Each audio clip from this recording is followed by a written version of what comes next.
As part of my quest to not have my channel be a total bummer and downer and bring some positive success stories, I want to introduce you guys to a good friend of mine, Nicola.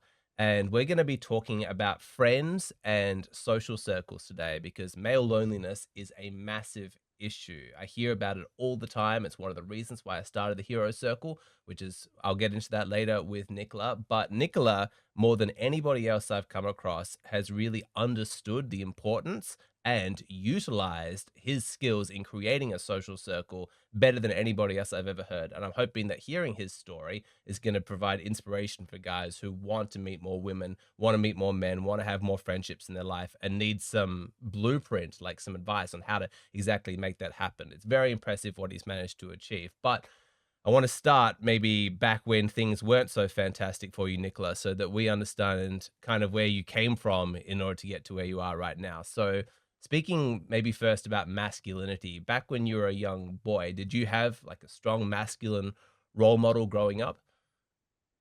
Certainly. Happy to answer that question. First off, it's great to be here on the legendary Alexander Grace's channel after watching for many years. Had to dress to impress as usual. So just wanted to make sure I thank you for allowing me here to have time to speak to everyone today. You're looking So good, my man. growing I up as think a that outfit is probably worth more than my entire wardrobe combined. Once again, you well, show me up. I gotta up my game. the coastal lifestyle of Australia has got you laxing. Okay, we gotta get you more in the sartorial way of the gentleman. But let's give you more time in our friendship. We'll get you there, Alex. Don't worry. So I bet I've got a more extensive collection of flip-flops than you do. Probably only have two pairs, so I think you're doing good there. Amateur, Okay, amateur numbers, rookie. All right, let's get I into gotta it. pump those numbers up. But let's take the interview serious. All Okay, right. people want to hear information here. Yeah. So, uh, growing up, now let's get serious. I did not have a good masculine figure at all. In fact, my mother remarried when I was 6. So I'm Roma and Persian. That's my background. So that's not Romanian. That's I guess the outdated term people would say is gypsy, right? So I was gypsy and Persian. And I grew up Roma because my mother remarried and I had a stepfather. And this should have been the beacon of masculinity I had in my life, but he ended up being very physically abusive and verbally abusive. He was never sexually abusive, but I didn't have that good, strong, masculine figure that could have propelled me to greater and greater success. Despite all that, as you'll come to hear as I share a bit of my story during this interview, I did achieve that kind of success through hard work, dedication, persistence, and really self discovery of myself. Yeah, so a lot of the people that I know who didn't have good role models or parental figures at home, they tend to seek out like a lot of peer approval, like they lean on school as an environment, trying to get the teachers to like them, the other kids to like them. What was your educational life like growing up? Did you have a lot of friends in school? So that's where the dichotomy kind of exists here because I was raised in a culture, the Roma culture, that does not believe in public education, right? Uh, They're very kind of backwoods, believing in the grit of your own teeth, pulling yourself up by the bootstraps, having your own kind of business. Like the tropes kind of are true, the psychic business, right? The crystal ball tarot reading, reading, tarot yeah, yeah. cards, yeah, astrology. My mother did do some of that while I was growing up, of course. That's what she knew how to make money. My father, my stepfather, who for all intents and purposes was my father, right? He did raise me. So I do call him my father. He had a construction business and he saw the value in education. So he's like, there's no more room for you to be a stupid gypsy. So you're going to go to school and you're going to get educated and you're going to find a way in this world because this was the early 90s. It was the advent of computers. He had the foresight of where the world is going. He's like, you can't be dumb, so you're going to school. With that being said, I was living like a double life, right? Because I wasn't quite American, but I said all these traditions and these cultural ways Mm. as being a gypsy, as being Roma, and I didn't know where I belonged. But somehow, some way, maybe it was the early charisma that was inside me all along. I did have friends in school. Mm.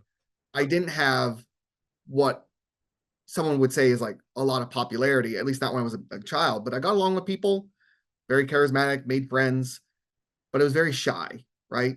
And maybe we'll explore that a little bit, but I kept to myself. When I come home, all I want to do is play video games, just play with my little toys and stuff like that. So I never had like friends over because Right. again, I was dealing with this weird dichotomy. Where do I exist?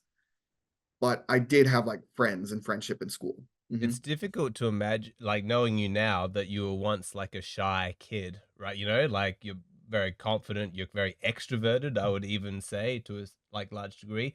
So when did you kind of come across like my content or other content that sort of I don't know, maybe awoke your masculinity, or did that happen beforehand? Like, did you figure it out yourself? Tell me about that journey. So I would say that I always had been interested in self-discovery as a teenager, right? Especially as this weird area of gray that I lived in continued to exist. And as I got more and more educated, where in my culture, if any of my cousins did go to school, maybe they just went to first or second grade just to be able to read. And then the parents would pull them out.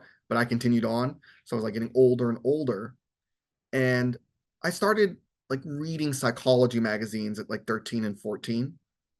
Like when my mother was like at the bank or whatever, and there was like psychology today, I'd pick up the book or whatever because I was just really interested in the same way that some people pursue psychology because like they want to fix themselves. Right. But I never went that far, right? But I was just like, I just want to understand more about the human brain and the human experience and more about myself. And let me read like the stuff about brains and psychology and sociology. And I would say when I started discovering your content, though, was probably more in my, let's say, early 20s, because I've been following you for about 5 or 6 years. And it really aligned closer to when I was 23, 24. So just for context, I wasn't a huge success story. At high school, I had this huge crisis of identity. I ended up dropping out of high school. And then I started working with my father. We're doing construction and all that other kind of work that he did on the side. And I really felt like I fucked up. Like I really made a huge blunder in my life because I was on my way to possibly become a game designer. I was like, oh, maybe that's what I want to become. I really love video games. And I dropped out of high school. So I kind of wandered around life, right? And my father went to jail, went to prison. And that's probably another story for another day about more about my father. Mm. But I then dropped out of high school when he was in jail because like I didn't have the authority figure to stop me. And then there's a lot of stuff that happened in my life, but eventually I went and got my GED around 18 years old. So I was working construction with him when he came out of jail, kind of thing. So I was 16, 17, doing all that stuff. And I was just completely lost in my life. I eventually, when we moved to Seattle, because I've lived all over the United States, California, Louisiana, time in Texas, New York, Massachusetts, West Virginia, Pennsylvania, Illinois. I've lived in well over 20 cities at 32 years old now as of recording of this video. And when I got to Seattle the second time after my father abandoned my mother and we were just left to our own devices, we eventually went to California. Then we came back to Seattle. There's a lot of story here, I know. And when we came back, it was on a business pursuit with my aunt. And she didn't have enough money to renovate the space that we were going to build. It was another like psychic business. And they decided they're going to hightail it back to West Virginia. Mm. Me and my sister made a stand in this empty warehouse where we had no heating, no plumbing, no sewage that really properly worked. We were relying on food banks for support. We were just relying on generosity of churches. I had like overdraft in my bank account. That's like, how much longer can we just kind of pursue the Roma way? Mm. And so me and my sister said, we're going to get jobs. We're going to become American. Just go all the way. And got jobs. I got a job at Jimmy John's. She got a job at Gymboree. And then I got a job shortly after at Nordstrom. And that's where I made good money at as an 18, 19-year-old. And that was good until, eventually realized I was stuck. I was in like sales and commission. What can I really do there? So, but I did get like blundered with, oh, I'm making all this money. Like I was making like 4 grand, just for inflation, 2011, 2012 for an 18-year-old with really no debt. That's a lot of money Mm, and not a lot of bills to pay. So it's like 4 grand a month USD. And I eventually like quit. I was like, I can make this money anywhere. I had no education, formal education, just had the GED kind of thing. And ended up, so that was already a lot that we picked up, right? From going homeless, just relying on churches, all this stuff to where we are now. But got a job at Princess Cruises, this cruise line, and made no money. And that's where I made another stand to go to college, right? To come back to school, get into school. I was 23 at the time, going on 24. And that's where I really discovered my masculinity. So I know there was a lot of backstory I had to like share to get to this answer, but I thought it was really relevant and to kind of show for the audience that's listening and watching about how you push through potential struggles and you have the ability to overcome resistance, which is what my story was. And that's where I really just started discovering my masculinity around that time, as I realized more of my traditional masculine nature sitting into it, because when I got into college, I went for all of it. I was an older student, typically in the US, people go to college around 18, 19. mm, So I was 23. I kind of knew what I wanted. I knew I wanted to get an MBA, but then I realized I wanted to get into cybersecurity and technology. That's a growing field. It's a good way, it has good job security. And I ran for student body president, right? And in this leadership position, because I won, because of course I did. A guy like me, of course. I realized very quickly that people, especially in more liberal schools in the United States, in Washington, a very liberal state, in the cities of Seattle, very liberal, and in the bubbles of a university, so super duper liberal, were very much on a way that I didn't fully agree with, but I tried to keep the peace, especially as a leader. And I learned pretty quickly you can't make anyone happy. There's always going to be people that hate you or like you, so you might as well stand up for what you believe in. And that's where the masculinity started to come, of just like, I'm tired trying to people please. I don't care what other people think of me. I'm going to live by my values and by my traditions. And if people accept it, cool. If they don't and I offend them, that's also cool. And I'll spare the stories because there's a lot, but I definitely had a lot of friction in university from the woke, right? I mm. I'm an independent politically. I have conservative and liberal views, but I definitely think that the way university is going in the United States of America is off kilter. That's maybe another conversation we'll have another day on your YouTube. But for now, just know that I stood up for my masculinity, and that really started around 23, 24. And it's kind of been that way ever since, throughout all my leadership and all the committees and things and community access and help and lobbying for bills into law and championship of minorities I've done. I've done all that, this liberal work, right? People might say it's still valued work, real social equity, but I didn't become what you might consider like the inept liberal. I was still very masculine throughout all of it. Mhm. So a lot of people have had a similar experience in that their masculinity has kind of been forged in the fire of conflict, in that it's been the disapproval of others and the willingness to let go of the social approval as a means of validating your worth as a person, giving you that source of self-esteem that's actually allowed them the confidence to back their own judgment and kind of become a leader. Because it's one of the difficult things about leadership is that you're not very effective if you have to lead always by consensus. Are you even really a leader there? You're just someone who's constantly taking polls. You're like an electioneer or something like that. And that comes across and came across very strongly from you, even from the first day, like that I met you, is that your masculinity was such that it was unassailable from the perspective of others. I think if you remember in one of the earlier sessions of the Hero Circle, you said to me and to the entire group, I don't really care what anybody here in the group thinks of me. And we had a back and forth and we had like a challenge over that. And It was I so was like, polarizing for the whole group. Yeah. yeah, yeah, that's right. It caused a lot of friction and discussion. It's one of the good things about the Hero Circle, though, is that we don't shy away from these conversations. Because some people were like, "Man, I get where you're coming from, Nicola," and other people were like, "Well, fuck you, dude. Like, what are you even here for?" And I suggested an alternative, a sort of middle ground of you can care what people think of you, but it's never going to come at the expense of your integrity or what you truly believe in. And so you've got your beliefs, you've got your values, and I don't think that we're ever really going to change that. I'm never going to be able to pressure you, Nicola, and say like, if you don't agree with me on this perspective, I'm going to stop being your friend, or I'm going to stop approving you, and then you're going to be like, okay, well, I'll change my mind. But at the same time, even though I know that your values are unassailable from my perspective, I'd like to think that you care somewhat about what I think, just not to that degree. Would that be accurate? Yeah, I think that even in the beauty and the power of the hero circle is every week you'll send out the notes, right? You don't record the meetings for obviously identity's sake and just so that people feel more comfortable to share themselves, but you do a recap in your own voice. Mm, And that's a huge benefit because you get to see how you may be perceived by another human being. And of course, I feel awesome that it's Alexander Grace perceiving me, right? There is the a little bit of the buy-in that I naturally have.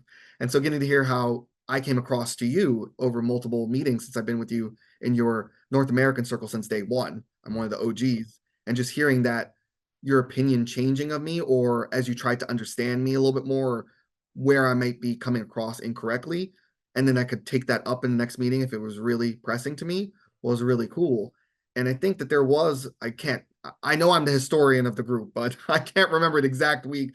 But I remember after that initial initial thing happened where the whole group was like, "Oh my god, what do you mean you don't care?" Over several weeks later, you're like, "Wait a second, I think this is in the notes. I get it. It's not that you don't care what other people think. You just are really grounded in your own beliefs and in your own way of life, but you're open-minded, right? You'll listen to other people. You'll give a fair chance, but if it's completely goes against your path and your way, you're not going to accept it kind of thing to in order to people please." yeah. And that is exactly what I would say I am. And I think you would also agree is that we can have a huge, heated discussion, which the Hero Circle allows us to be able to do that in a safe way. Not to coin the outdated term now, safe space, but it is a safe space, right? People can be as gnarly as they want in there, as repugnant, and you're not going to stop it. But we'll explore maybe why they might have those kinds of thoughts or how come they might be talking in such a frame. And it's just like that with me and you in those kinds of viewpoints. We may not agree. We may completely disagree, or it may be fascinating that we disagree. I know there's been points where I'm like, oh, interesting how Alex sees it that way. Mhm, And then I don't. But it's still very amicable because it's a brotherhood. mm, That's really the camaraderie of the hero circle. mm. I agree, and you've definitely not shied away from conflict. I don't think you've ever sought it out, but you've been willing when you felt like a member was, like wasting people's time or not living up to what they should be living up. You've spoken that in very clear, like like direct terms. And then yeah, we've dealt with the fallout. And I'd say 99% of the time it's been very positive, those conversations. But then moving just because we will talk more about the Hey, hero can I just circle. speak on that real quick? Because I think it's powerful. Because Hmm. I really want to sell how amazing the hero circle is because you brought it up in a way where it's really convenient for me just to share it right here is with the whole speaking thing is it wasn't initial, but through work we kind of did in the circle, even for someone who's got it all together like me, of why is it that I have such a propensity if people are not having an egalitarian chance to speak, I want to chime in like, well, let's make sure everyone gets a chance to talk if possible, or can share what's going on in their lives. And this was recently, maybe a couple months ago, I think, where we kind of pinpointed that it stems from the childhood, right? My abusive stepfather, real father, right? Not real father, not biological father, Sure. but the only father I actually had, would silence me in a lot of ways. Like my voice was never good enough. I couldn't be trusted that I'm smart enough, or anything I had to say was always stupid, right? So I wasn't valued. And so that ingrained itself and it ingratiated itself in my own personality, where now, as a man, as a masculine man, I would say probably a hyper masculine man, I really want to fight for that justice and allow people to have their chance to speak. And the hero circle helped us kind of discover that, which is awesome. Well, that's one of the beauties of it is that the patterns that you have inside your real life they manifest physically in your life circumstances because they're inside you. You're playing out some kind of psychodrama, you have a particular personality, of course. So in the hero circle, you're not going to present very differently to your real life. It's just that in your real life, everybody's used to it and it's impolite to give that direct social feedback.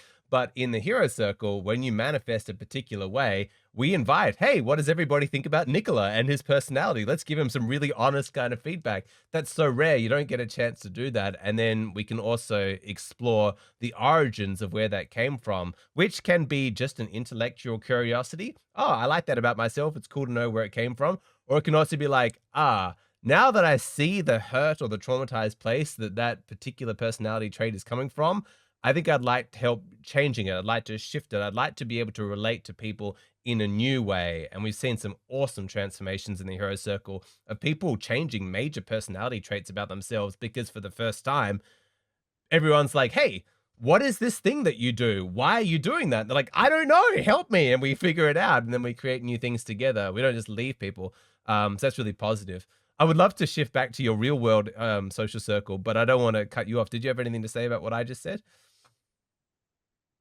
No, I would just double down and agree. Okay. There has been real moments of championing the ability to have a lens inside yourself, explore yourself in a way that you may not have the ability to do in your real life due to social stigmas, due to a complexity that you don't know how to explore. Maybe you don't feel safe to even explore it with like your personal relationships or your romantic relationship.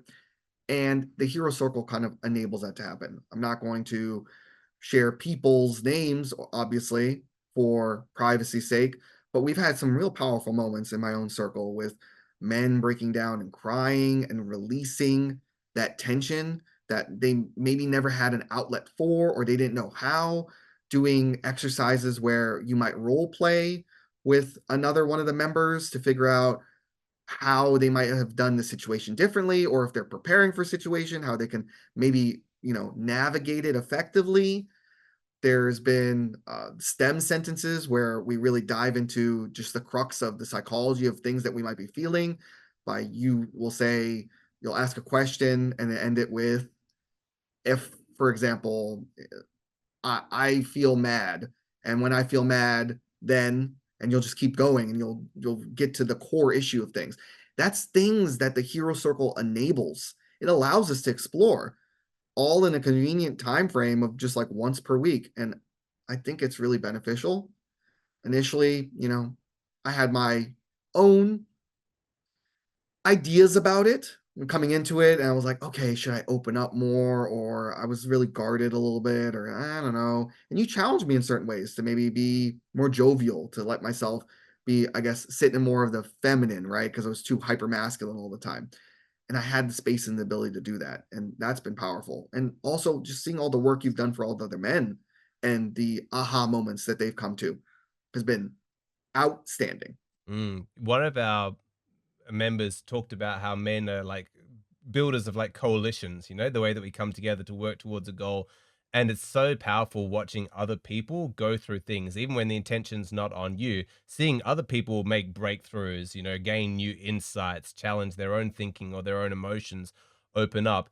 It's always inspirational. And what I've always found quite interesting is that even the most guarded members, when they start off, they don't really know how to be emotional or open up or be vulnerable, things like that when they're watching, everybody else engage in these really deep conversations, talking like that, you start to feel like left out, in a sense. And so you want to fit in with the group. You want to be part of that. You see that they're getting positive validation for the more that they kind of explore this stuff and let the group in. And so it works in a really, really positive way on our evolutionary psychology that we're like, oh, yes, this is the dominant culture of this group. And this group is positive. These people like me. They care about me. And they're all making great progress. Even though it's outside of my comfort zone, I want to be part of that. I want to do that as well. And that's one of the benefits of working in a group.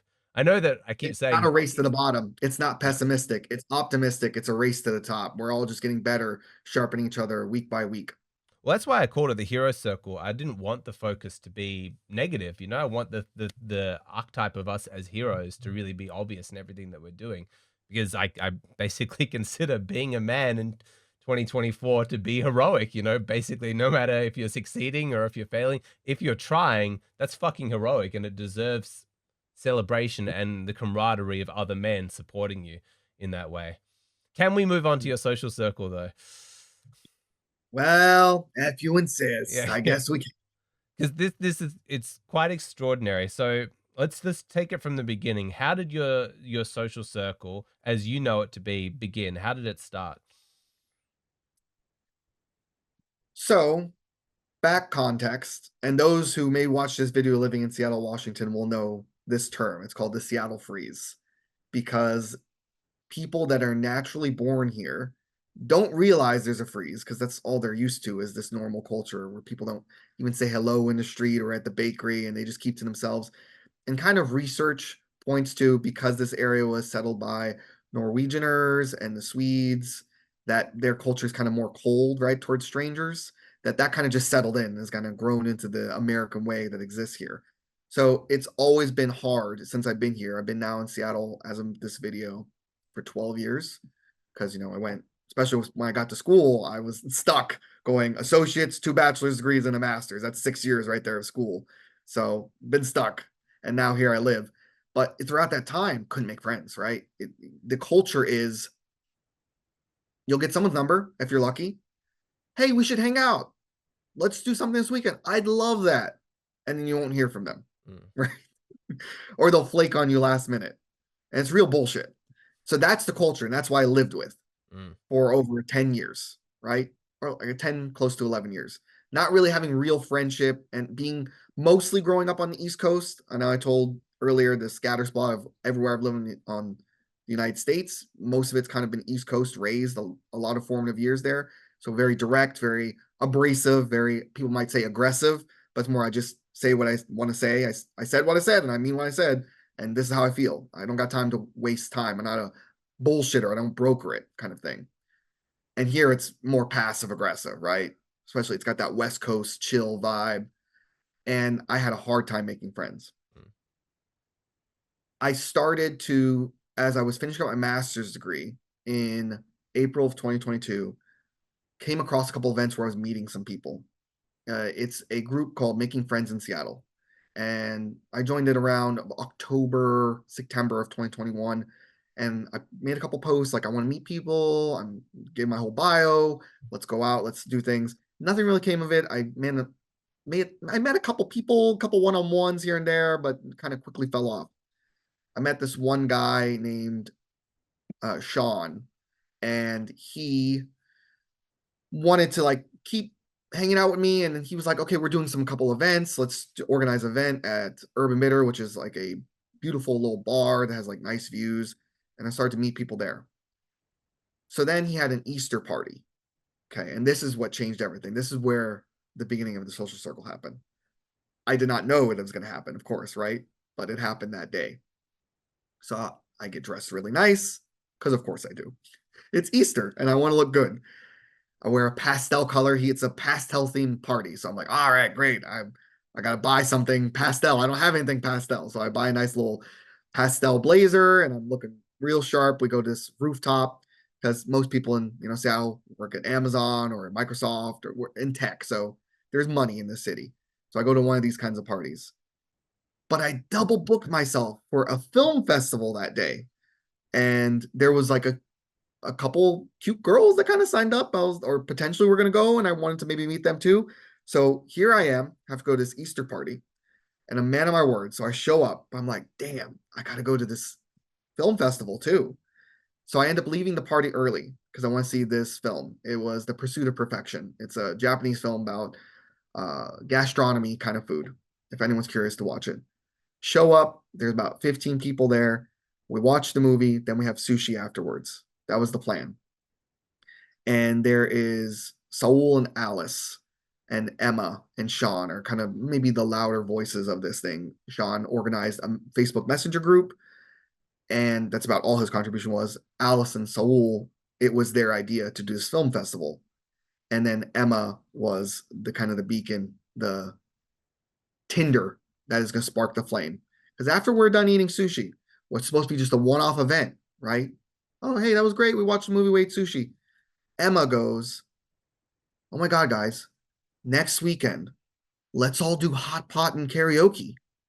And everyone goes, oh yeah, that sounds like a great idea. Let's do it. So then next weekend comes, we do hot pot and we do Chinese karaoke, and we're all having a blast. We're singing. Don't get home till like 1 in the morning. Oh, that was great. It was a lot of the returning people from last week. We invited a couple new people. And then Emma's like, guys, let's do an escape room next week. And everyone's like, oh my God, yeah, let's do that. That sounds fun. Okay, cool. And I'm like, I'll organize it. Because I'm like, I'm good at organization. I did a lot of leadership in college and in community work. So I'm like, oh, I'll organize it. I'll find one. I'll handle the money, the transactions, and you guys just pay me back. We do the escape room, invite a couple new people. A couple people end up not being able to go. And then I think it was someone in the group named Sharish, I think. It was, or it might have been Saul. He says, hey, let's do go-karts next weekend. And we're like, okay, cool, let's do go-karts. And so we do go-karts. And then at the end of go-karts, we have like another member that joins, Neural, and I just go, guys, we've hung out for a whole month straight every single weekend. We're friends now. This is a friend group, and we're gonna do shit all summer long. And then we did kayaking, Renaissance fairs, dinners, hiking, uh, art festivals, paintball. Um, oh my God, what haven't we done? There's lots of other things we've done. I said Renaissance fair, I think, right? You go board games, do you go to restaurants, do you Board go games. dancing? Yeah, board games, dancing. I dance bachata. I dance salsa sometimes. Seeing more movies, just hang out at each other's houses. And at some point, Sean, who formed a Facebook Messenger group, he was the admin of the group. I said, we're starting to have like some drawdown. A lot of the original members, they're not showing up anymore. The people that were from the day one event. I said, make me an admin. I'm going to kick out these people that aren't showing up anymore. He makes me an admin. I start kicking out people. I say, the only way this group is going to survive is it's like motor oil. It's got to be changed. So we got to kick out people that aren't showing up anymore. And let's just keep it going. And so every 3 or 4 months, like every season now, I kick out old people that don't show up. So my only rule in the group is, because now I'm the admin, I'm the head honcho, I am known as the fearless leader. That's my unofficial title. And the only rule is I say, it's not a chat group, it's not a pen pal group, it's a group for community. Its name is Friends for the Friendless in Seattle, because people don't have friends, right? I thought it was a really cheeky name. And the rule is show up, be active a little bit in chat so I know what's going on. If something's going on with you personally, because life happens, just let me know. And I'll spare you from getting booted.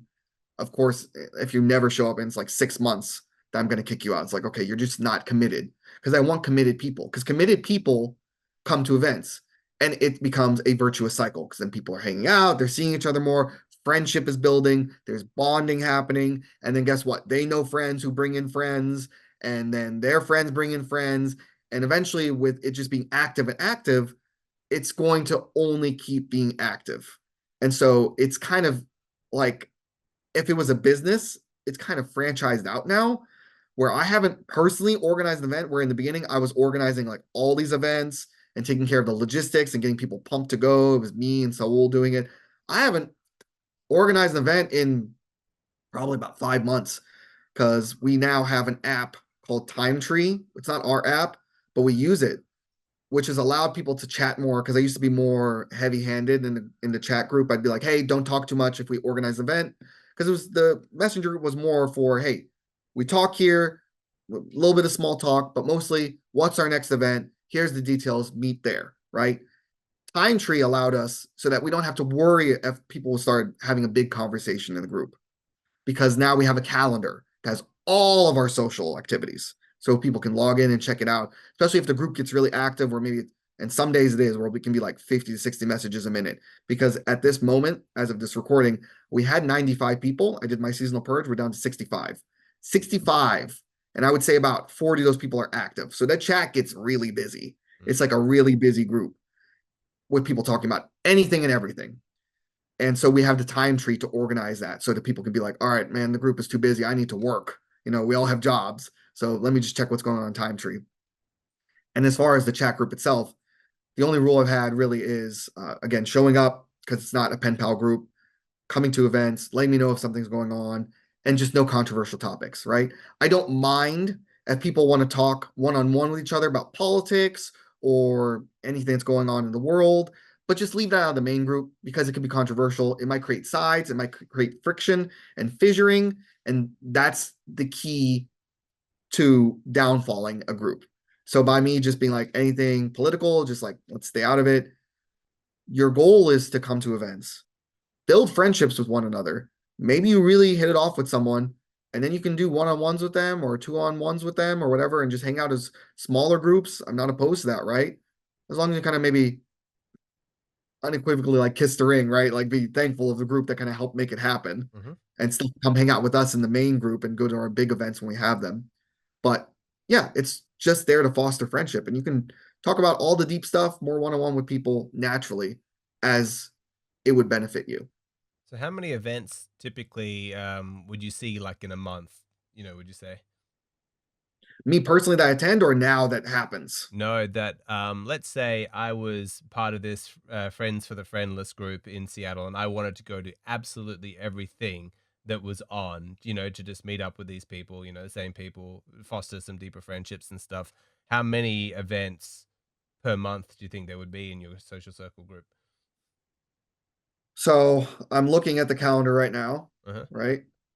And I can tell you, let's see, for the month of March, Wine Bar Hop, Rattlesnake Ledge Hike, Mount Rainier Hike, Sunset Picnic, Live Piano Party, Bridal Veil Hike, Holly Party, Volleyball, St. Patty's Party, Holly again, because it was officially Holly this weekend.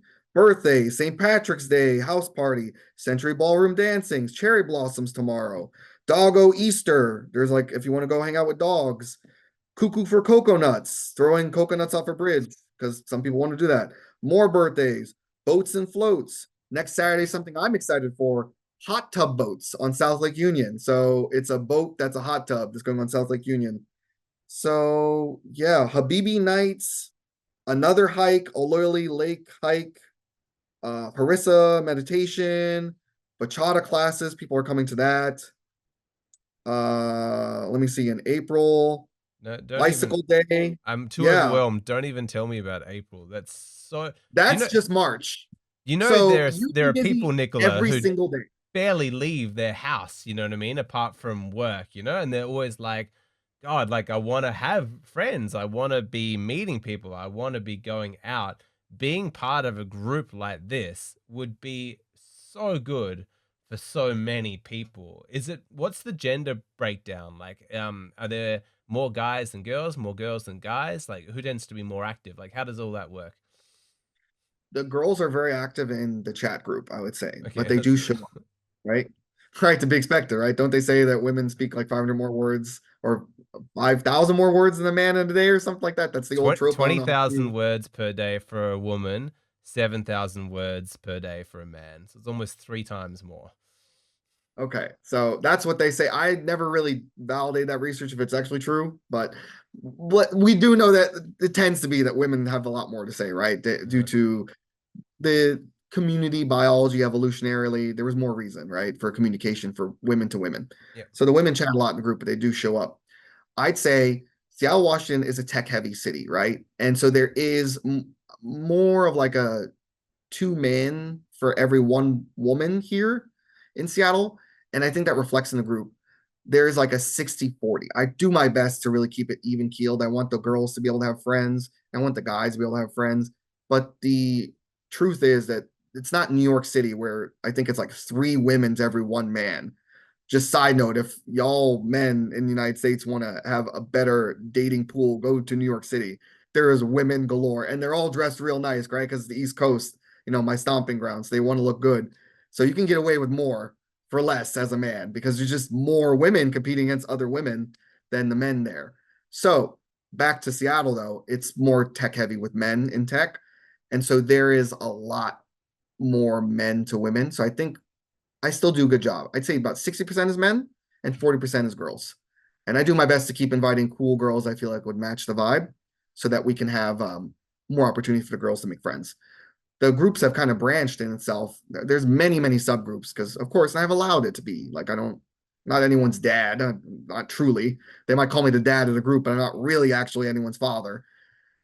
So there is like subgroups of people that are just like six people with each other just talking. They really like each other, they want to talk, and that's great.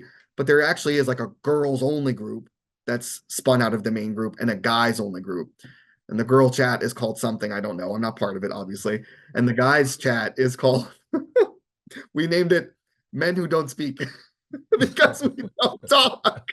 Especially when we have the main group. It's like, what would we even talk about here? We've had like one event where it's just guys' night where we went to this bar called Art Marble and played pool and ended up flirting with some girls, as guys do, kind of thing. But yeah, that's how it's kind of branched out. So are there a lot I'm guessing that this is largely a group for, like, guys who are single or, like, girls that are single, right? Or do couples join up as well? I don't discriminate. Couples are obviously allowed. We have a few couples in the group, but I think let's talk about the truth here that it tends to be, right? And I don't always agree with this. I think you and I will agree with this statement that the true success to any relationship is that interdependence, right? Having your own independent life, not just fully living up someone's ass of your significant other kind of thing, or vice versa. That's just going to be a disaster at some point because there's no room to breathe, no experience to share on your own to then have a story to share with your significant other.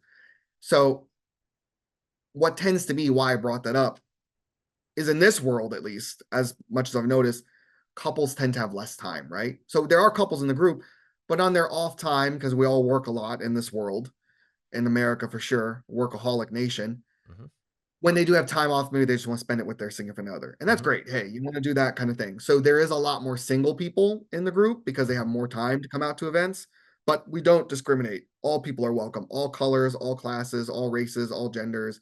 Again, as long as we're not having discussions about the merits of those kinds of arguments in the group, I'm happy, but all are welcome here. Any sexuality, I don't care kind of thing. Because what is beautiful about the group is how diverse it is. It's not all white people. It's not all black people. It's not all Asian people. We have people from every single walk of life and multiple different age groups, right? I'd say the main age is like late 20s, early 30s. We have a couple 40-year-olds, right? We have one 60-year-old that kind of joined, which is cool. So we get all that kind of experience. But to answer your question in the longest way possible, I'd say that there is more single people, right? Because they have more time. I mean, I would think going to events like this where there are, 30, odd, like, women that are part of this group that are turning up all the time, and it sounds like new people are joining, like, all the time. This is exactly the kind of environment that's gonna be conducive to meeting romantic partners, and so people are probably coupling up.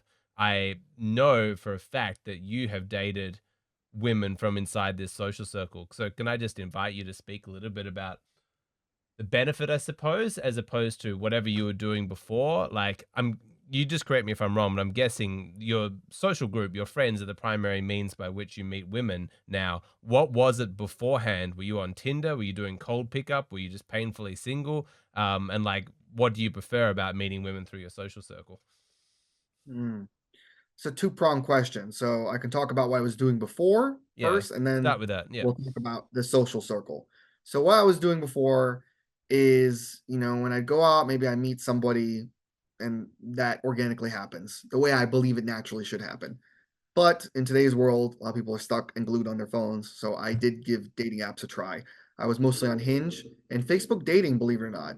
And I did meet actually a really good quality woman off of Facebook dating. But out of all dating apps, being Coffee Meets Bagel, Hinge, Bumble, Tinder, if I went on dates at all, they were not what I was looking for. I felt like I had more my life more together, or the quality was lower than I'm willing to accept, kind of thing. Sure.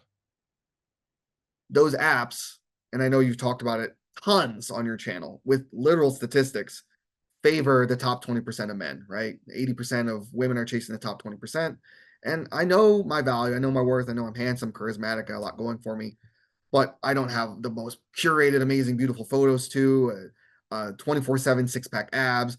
Like I know that in my sexual market value on an app is going to be lower, and it does end up fucking with a man's self-esteem. That is true. And these businesses are businesses. They're meant to keep you on the app scrolling or paying. especially if you might be more physically unattractive, generally speaking, right? I think everyone is beautiful to someone, but just generally speaking, there's the generality of people that are more handsome and people that are ugly. And those people, right, will and maybe tend to pay. And so then those women are swiping through those men and not interested kind of thing. Where I never paid for any dating app, just putting it out there, not trying to be woo, I'm so cool about it. But I just didn't want to buy into that ecosystem kind of thing. And most men kind of fall in that ecosystem where they'll maybe get a match a week. So maybe 4 matches a month, right? And maybe one of those will turn into a conversation and they'll get a date out of it. Those are horrible odds. You as a man can probably go and approach women in real life and have much better success than just wasting your time being scared to approach women uh, off of an app. That's just my coup de grace. I mean, you notice already, I'm a dating coach on side, so I kind of work with Lloyd Dixon, another YouTuber, kind of on that. But we won't talk about that. This is not what we're here to talk about. But I do help men in that kind of capacity too, and we shape them up to be more appealing on dating apps. But dating apps have it out for you because they want to make money off of you. They have algorithms. It's computers. They set it. So it's kind of like a loser's game unless you were genetically gifted to be number one, have amazing photos, have the most amazing life, make a lot of money. You're not going to be that top 20%, right? And I don't mean to be all red pulled by saying that answer, but that is kind of the truth of the dating apps, the way it's set up. So let's actually talk about social circle, right? What's been amazing about my social circle is it has given me the opportunity, right, to date some pretty cool women in the group. And the rule in that capacity is it's another unofficial rule. I haven't written these rules down. So I tell people all the time, and this is going to be probably a little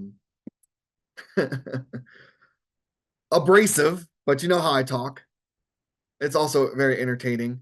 I tell people in the group, I don't care if you guys fucking suck each other. You can do whatever you want. You're all adults, right? But handle it like adults. Don't bring that drama into the group. Don't make it like awkward where maybe you're creating divisions and party alliances within the group. I work too damn hard for this group to be so accepting and welcoming and keep growing and be abundant for everyone for some failed romance to kind of ruin it. So if y'all want to date, if you want to sleep around, just be open to communicate with each other, handle it outside the group. Don't bring that drama into the group kind of thing. And so I kind of follow that same rule. Like what a social circle allows is pre-selection, right? Because instead of just 6 seconds on a screen of a woman swiping, she's actually seeing you in real life. She's seeing how you interact with people.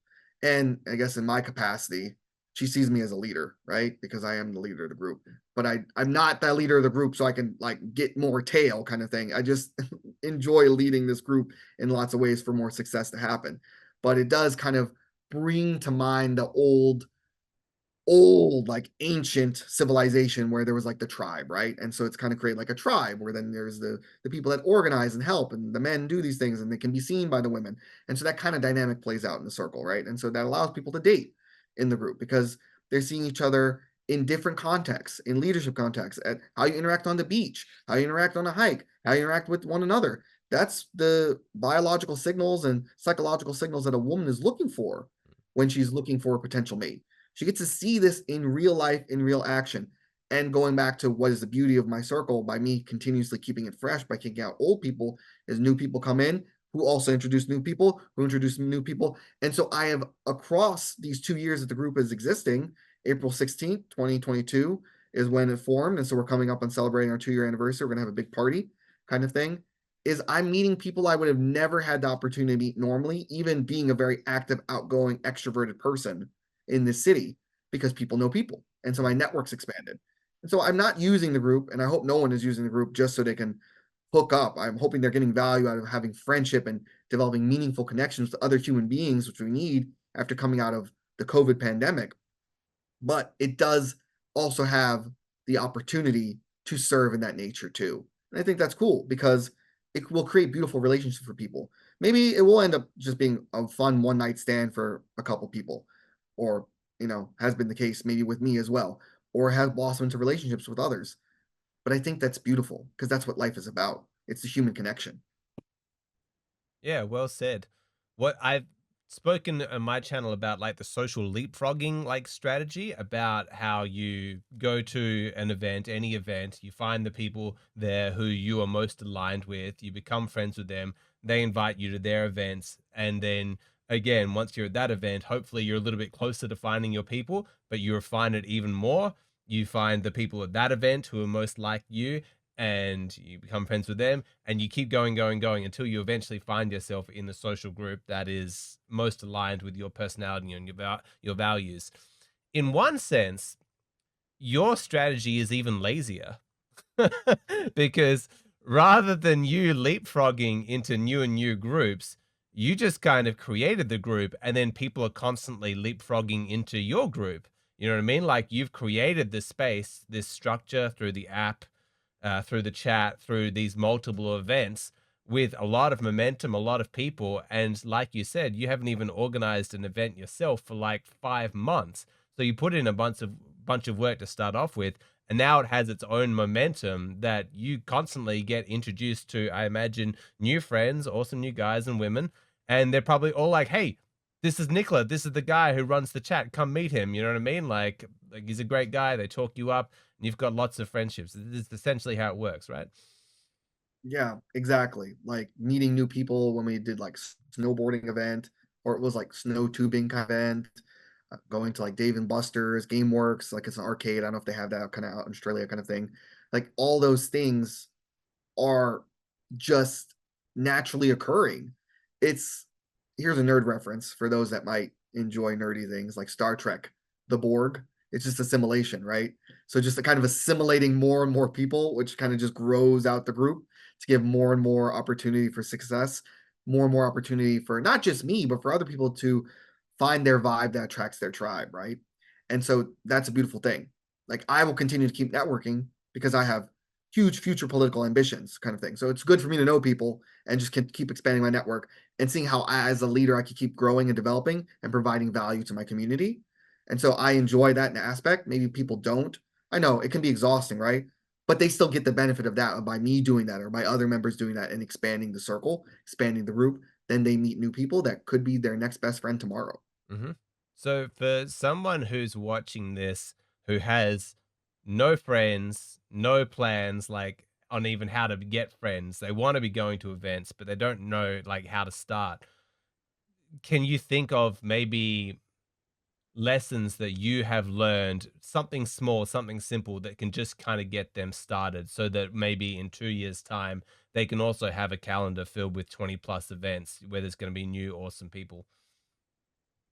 Yes. So I think it's critical that I state how much people overestimate what they can accomplish in a year, but underestimate what can be accomplished in 10 years. And I say that because 10 years ago, I was homeless in Seattle, effectively being in this warehouse, as we kind of alluded to in the beginning of this call. And no degrees, no opportunity. I was, for all intents and purposes, like a stupid gypsy, right? I didn't even know that you could be a doctor by having a PhD. I thought a doctor is a medical doctor. I didn't even know an MBA is a graduate degree. I thought that could be a bachelor's degree. All these kinds of things I didn't know. And I was homeless. And I was all these things. And by the same flip of the coin, in that 10-year time span, I told you that I didn't have friends in this city for 10 years, right? It took me 10 years, 11 years to really find this social circle. But you know what did happen is I never gave up. I had persistence that I will find it somehow, some way. And that's the best advice I can give, is because this group was happenstance. I found a group of people at the film festival that was down to do multiple events. What should have just been one off and fallen apart ended up being a bunch of people that were down for more. But that's 11 years of work of really trying to find it, right? And then being in the right place in the right time. So if there's one key critical piece of information, I want any man or woman who's in this situation is like, I want community, and they're looking for that advice, is you have to keep putting yourself out there time and time again. Again, your vibe will attract your tribe in due time, but it's not going to come knocking on your door. It's not going to, hello, will you come in? friends. That doesn't happen, especially not in today's world. But what I think is powerful, if you lean into it, is that people are craving human connection now more than ever. Social media is rotting us away. It really is. I knew that 10 years ago. Well, I was like, man, it's going to be really bad. And it came to be. It came to be exactly that. But people want to connect now after a pandemic, after everything we've gone through, and people being stuck in their homes. They're hungry for it. So if you really put yourself out there, and I know it could be uncomfortable, and maybe your sociology has changed where you don't even know how to interact with people anymore face to face, especially if you work from home or you're just staying home a lot, you got to put yourself in an uncomfortable environment in order to grow and to have that friendship. You can't expect it to come easy because nothing good and nothing worth it ever came easy. It always comes with hard work, persistence, and diligence. So that would be my key advice is don't expect to go out to one event, maybe locally in your city, and that's it. And you can just, call it a wrap. This took 2 years of me building this active social group where now I've franchised it out like a business where I can just, relax kind of thing. So that's my key advice I give to someone. You got to put yourself out there and you got to keep trying. Don't give up. Thank you. I appreciate that. Well, let's shift Mhm. back then because let's shift back to the hero circle because you said one of the rules for your social group is that you don't really allow too much like drama or like deep topics or anything like that, you know. Whereas your experience in the hero circle is kind of the opposite. We lean into that. You know what I mean? Like, oh, good conflict. Let's explore it. Let's get like into the root. Let's talk about the deepest topics that we can. So I guess what have you learned from being part of the hero circle? I imagine your social interactions there are quite different from your regular social interactions. Mhm. Yeah, obviously 100% because the name of the game of the hero circle is for us to explore the uncomfortable, the not politically correct or polite conversation we might have in our daily lives or conversation. And I've peppered it through our call about some of the perks and the conversational styles and growth and amazing things that have happened in the hero circle. But I would say that what's really impactful is that you have, at least in our case, and maybe there will be a, a huge upbringing or uptake of women wanting to have their own women's circle in the future. I mean, that'd be awesome. And I'd love to lead a mixed group in the future kind of thing. But right now, the hero circle is men, right? It's in our circle, you are the facilitator and you have, 8 other guys, right? With me being one of them. And it's camaraderie at its core. It's what it's like to be a man in today's world. And we can talk about all kinds of topics: relationship, job prospects, job stress, interactions with others, maybe not just like personal relationships, but romantic relationships, just thoughts, feelings, exploring psychology, the sociology of things. Nothing is off the table in the hero circle. And it's because we have that camaraderie first. That's why I think it differentiates the hero circle from other spaces. You are not a therapist. You've said that from the beginning. I'm not a therapist. No one is a therapist in the hero circle, but you use some therapeutic concepts because, as far as we know, that isn't like, trademarked, that you can't explore psychological ideas because you don't have some sort of medical license. But what you've even said at the beginning is like if you need actual one on one psychotherapy or just a counselor or therapist, to please go get that over the hero circle. We want men that are well to do in their life, that just want that camaraderie. They're not in a bad place because you don't want to do more harm to them. And I totally respect that because we shouldn't. We should only be bringing men up even further, right? If they're in a bad spot and we can't pull them up, we're hurting them. And that's not what the hero circle is about. It's about camaraderie and making men even better, sharpening them to their best potential. Yeah, I think that it's not to say that people can't bring like heavy stuff that they're going through, but we're not really qualified to do that. It's like, well, where's the medium point between people who don't really need therapy because life is okay, but they're also kind of lonely and they're kind of annoyed that none of their friends want to talk about like the deep stuff. Where's the guys who's gonna like the community of guys that are going to support me when life's going well, or going to kick my butt when it's not going well. Like, where are some guys to hold me accountable and have those conversations? And I really like that about the hero circle. And I'm really pleased to have you on board. So, Nicola, you've been running your own hero circle for some time now. What are you enjoying about like having your own group of guys and now facilitating, whereas you spent like a year with me just kind of being a member? Of course, we've been doing some like training off to the side and things like that. But like now that you've got your own group, how are you finding it? It's fantastic. It's great. You know, I have my leadership background, so I was already shoo-in to kind of have this be able to be a vehicle for my own growth and to feel like I'm making a difference in other men's lives, right? And it's always compounded off of the leadership I do in my community and in my social group and all of those things.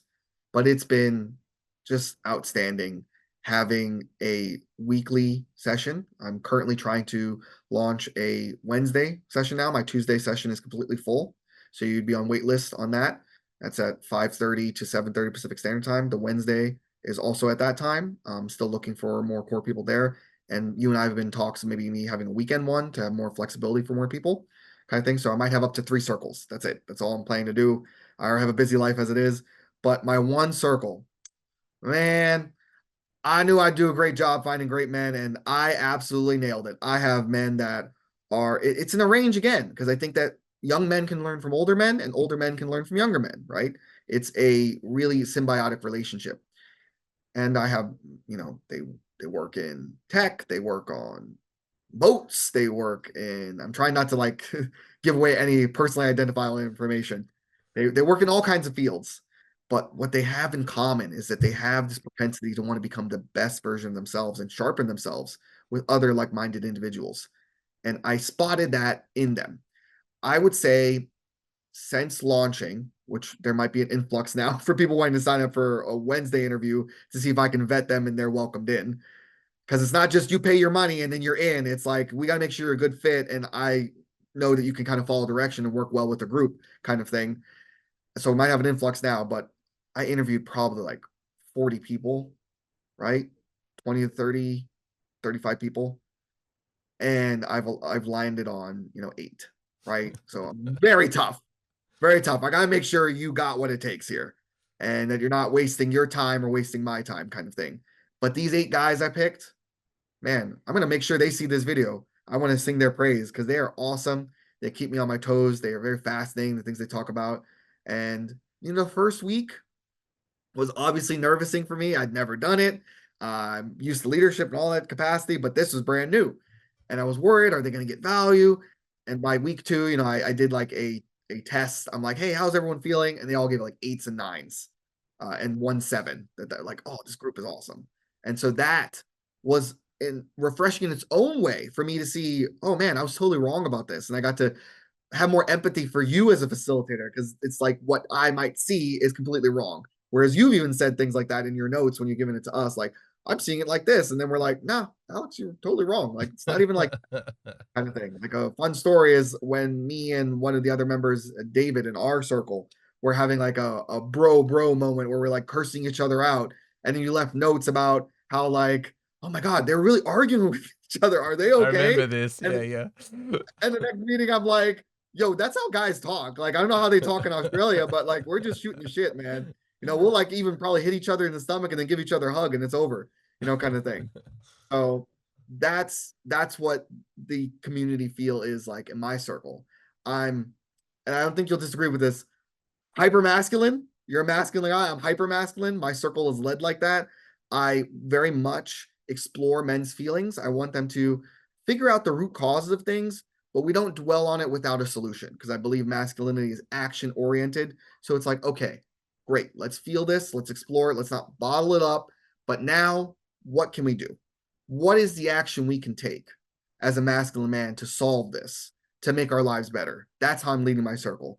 And of course, as probably people have picked up from this interview, as by the books and strong and aggressive as I am, I'm a huge troll and jokester. So I'm always joking and laughing with the guys because I believe humor is a common denominator in human society by us just laughing at each other and not taking things serious. And and laughing at each other's differences, it actually brings us more together to realize how one we all are. That's a philosophical thought I just wanted to throw in there because it just seemed convenient, Yep. but that's how my circle's led, is men having fun, exploring themselves, and becoming better in the process. Nicola, thank you so much. I actually learned some things I don't even think I knew about you, actually, in terms of some of your childhood stuff. So that was interesting for me as well. But I appreciate you articulating specifics of exactly how your heroes circle is being run, but also how your social circle is run. Hopefully, one serves as an inspiration. And if anybody's out there, I can vouch for the number of people that Nicola has rejected. He does have quite strong standards for who he lets in. But in my mind, there should be quite easy standards to reach. You know, you got to be reliable. You've got to be optimistic in your outlook. You've got to have some self awareness. You've got to be respectful of the other guy's times. These are good standards. It's not like you would want to be led into a group that people who weren't able to meet these standards. So I'm sure there's going to be wonderful things happening inside that group. If you're interested in joining Nicola's other group that he's still got the slots for, I'll put a link in the description box below. It'll take you to the Hero Circle website and you can read the FAQ there and learn out a lot more about it. I think that's where we can finish up the interview. Nicola, anything final thoughts from you? Yes, I will let everyone know I'm an aspiring YouTuber, Gazda_DMM. I make journalistic content, only a couple thousand subs, nowhere near our amazing Alexander Grace, who just celebrated his 300K. Woo! Congratulations, man. I can't wait till you get to that million. You definitely deserve it. With all the content you're putting out there, it's outstanding. So one day, maybe I might be a big hotshot YouTuber like Alex. But for now, I'm just a poor, non-making money YouTuber who just does journalistic content for free. Feel free to check out my deep dive investigative research journalism, pop culture influencer, and stuff like that. And yeah, if you do join my circle, you're curious about my dating coaching, we can talk about that. I think that men should have that opportunity to meet their perfect mate kind of thing. So other than that, it was an honor to be on your channel. And I hope that other people, if they watch this video, also check out Tomer's video. Maybe Tomer, who's another facilitator, he's in your European circle. He has his own circle. So if you feel like maybe I'm too aggressive or too intense for you, he's definitely got a couple slots I know. And Alex, you did an interview with him as well. That's on your channel. Check out both of us, see what's the right fit, fill out an application, and come join us, man. You can only become better for it. So thanks, Alex. I appreciate you. No worries. Thank you. I appreciate you very much as well. Thanks so much for watching, guys. I'll see you in the next one.